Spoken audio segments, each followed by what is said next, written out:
के आह्वान के आधार पर आपने पहली बार योगी जी की सरकार बनाई और ऐसा रिकॉर्ड बनाया कि दूसरी बार सरकार रिपीट नहीं होती थी, लेकिन उत्तर प्रदेश में रिकॉर्ड मतों से सरकार बनी है। ये दुनिया के सामने उदाहरण बना है। उत्तर प्रदेश ने अपने माध्यम से भाजपा की विचारधारा के बलबूते पर, सुशासन के बलबूते पर गुंडागर्दी, आतंकवादी, लूट, फरेब, पता नहीं कितने प्रकार के गंदे शब्द हैं, सारे गंदे शब्दों में मानवता करहा रही थी, मानवता त्राहिमाम कर रही थी। लेकिन आज बदलते दौर के उत्तर प्रदेश ने और पूरे देश ने दुनिया में माननीय नरेंद्र मोदी जी के नेतृत्व में जो पहचान बनाई वो हम सबको गर्व करने वाली है।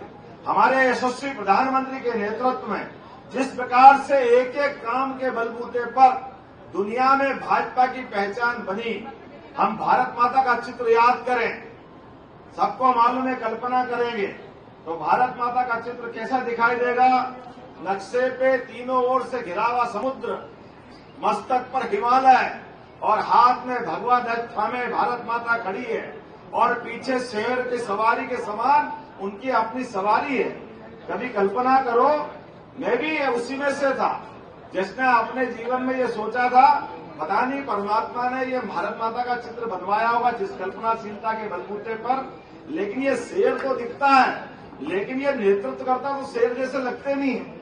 लेकिन हमें इस बात की खुशी है, पाकिस्तान को घर में घुस के जैसा मारा तो लगा कि हाँ भारत माता का सपूत देश का प्रधानमंत्री है, ये हमें इस बात का गर्व है। और इसी आधार पर एक बार नहीं 2 बार घर में घुस करके, अरे हमारे देश के अंदर हमारे नागरिकों पर कोई आतंकवादी हमले हो जाए, कोई आतंकवादी घटना हो जाए और देश का नेतृत्व हाथ पे हाथ धरे देखता रहे, डूब मरना चाहिए अगर ऐसी स्थिति बने तो। लानत है इस बात के लिए। और मैं तो यादव बंधुओं के बीच में आया हूं, ये तो सदैव अपने बीच में इस कारण से पहचाने जाते हैं, जहां अन्याय होगा, जहां अधर्म होगा, हमारा देशवासी भगवान कृष्ण की तरफ सदैव देखता रहा है। जोरदार तालियां बजाओ गोपाल कृष्ण भगवान की, प्रभु रामचंद्र जी महाराज की। समूचे समाज को साथ लेकर के जब जब अन्याय अत्याचार हुआ है, भगवान राम तो कितने आदर्श है, उनके जीवन काल के अंदर संबंधों को निभाने में भगवान का कोई तोड़ नहीं किसी से। इस प्रकार का उनका जीवन रहा, इतना पवित्र जीवन। कहाँ राजगद्दी मिलने वाली थी, लेकिन पिता ने कहा वनवास जाओ तो वनवास चल दिए, भाई आगे बढ़े तो भाई से भाई का संबंध क्या होना चाहिए, लक्ष्मण जी से सीखो, पति पत्नी का संबंध कैसा होना चाहिए, भगवान राम और सीता से सीखा जाता है। इसलिए तो राम राज्य की बात करते हैं।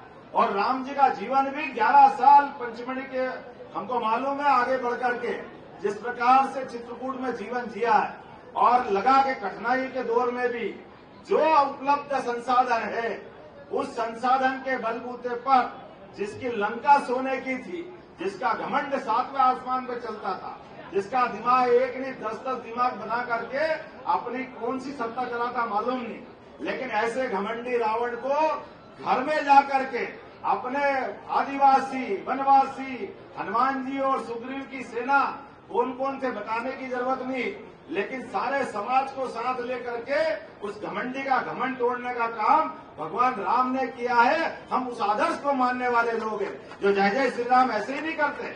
जीवन में सुबह शुरुआत होती राम राम से, किसी को प्रेम से बोलना तो जय श्री राम।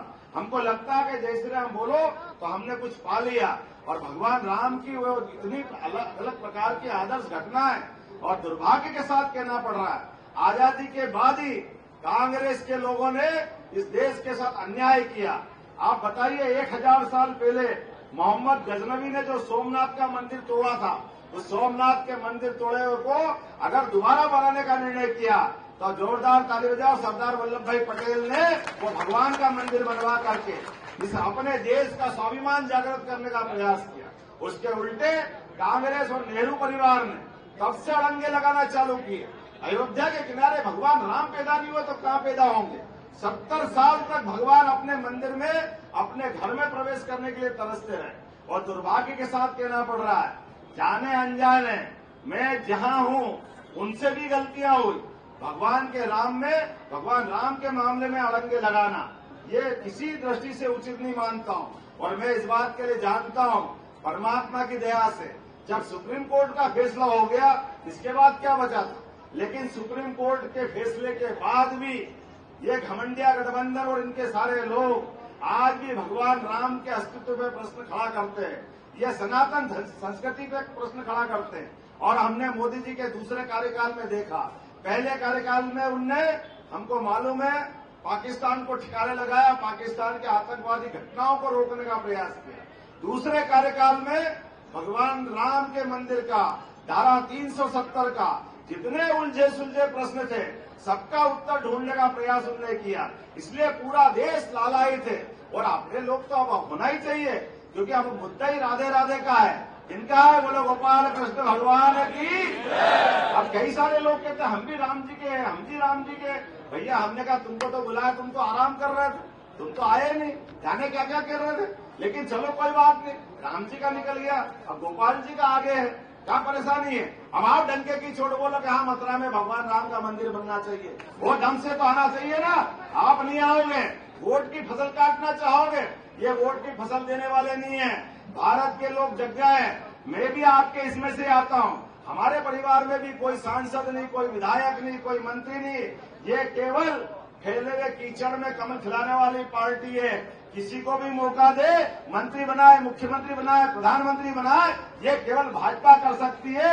मुझे इस बात को कहने में कोई गुरेज नहीं। एकमात्र पार्टी भारतीय जनता पार्टी जो हर किसी को मौका देती है। हमारे बीच में कोई इस तरह का भाव नहीं है, कोई कांग्रेस नहीं, कोई बीजेपी नहीं, लेकिन जो राष्ट्रवादी भाव की बात करेगा हमारे उसके साथ चलना पड़ेगा। और मुझे इस बात की प्रसन्नता है, यशस्वी नरेंद्र मोदी जी के नेतृत्व में जिस प्रकार से भाजपा चल रही है, भाजपा ने अपने सभी क्षेत्रों में एक के बाद विकास के नए कीर्तिमान बनाए। आज सांस्कृतिक अनुष्ठान का पर्व चल रहा है।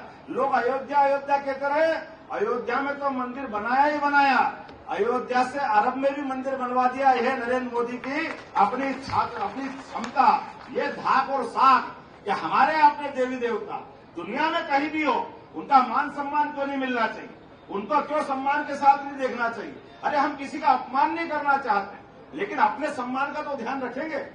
वोटों के कारण से केवल हिंदू समाज को लज्जित कर दें, ये नहीं हो सकता। इस बात का विरोध करने के लिए सदैव भाजपा के लोग सबसे आगे रहते हैं। और इसी कारण से जितनी गाली बकना हो, जो कहना हो कह दीजिए, लेकिन हमारी पार्टी और हमारे पार्टी के नेताओं को इसलिए फर्क नहीं पड़ता कि जनता आपको जानती है, जनता आपकी हैसियत समझ गई है, जनता आपकी सारी कलाई खोल करके अपने आप में देख चुकी है कि आपको हम सरकार में बिठाते हैं, आपके रहते रहते हिंदू मुस्लिम दंगे होते हैं, कर्फ्यू लगते हैं, तमाम प्रकार की आतंकवादी घटना होती है।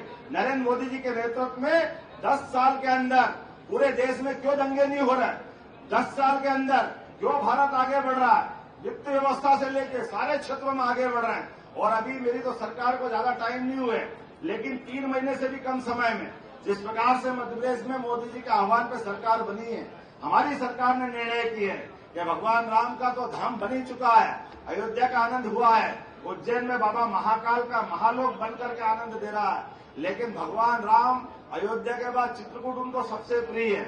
हमने चित्रकूट का निर्णय किया है, अब चित्रकूट में भगवान राम के सारे देवस्थान आनंद के साथ उसी प्रकार से जगमगाएंगे जैसे भगवान की कीर्ति प्रसिद्धि थी। हमने प्राधिकरण बनवा दिया, और केवल चित्रकूट नहीं, भगवान राम, और आपको जानकारी में है भगवान कृष्ण भी उज्जैन ही शिक्षा ग्रहण करने आए थे।